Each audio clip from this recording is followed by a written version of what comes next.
21 sénateurs du quota présidentiel. Le professeur Honoré Rakoutoumane s'exprime. Le professeur Honoré Rakoutoumane avait présidé le Sénat de mai 2001 au 23 juillet 2002.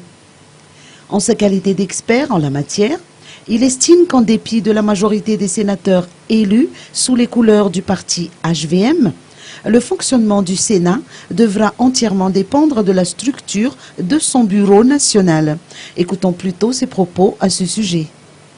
Et comme vous le savez, comme tout le monde le sait, nous avons déjà remis le 2 décembre 2015 à Monsieur le Président de la République l'avant-projet de loi relatif au Conseil de Fafana Malakashi.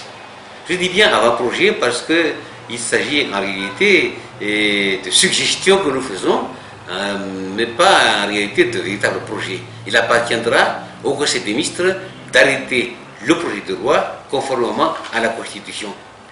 Et ceci étant, ils sont en train certainement d'examiner ces textes, mais il n'empêche que nous aussi, de l'autre côté, nous réexaminons ce projet de loi parce qu'il se peut, je dis bien il se peut, que nous soyons parmi les techniciens qui offriraient les ministres chargés de soutenir cet avant-projet de loi devant l'Assemblée nationale. Voilà où nous en sommes. Et actuellement, nous sommes en train également de concocter un manuel de procédure et une proposition de règlement intérieur.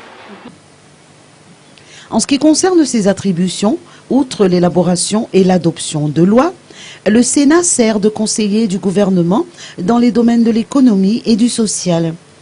Les sénateurs représentent également les collectivités décentralisées. Afin de mener à bien toutes ces tâches, l'ancien président du Sénat, le professeur Honoré Rakoutoumane, est persuadé que la majorité des 21 sénateurs qui seront désignés par le chef de l'État seraient des techniciens de haut niveau.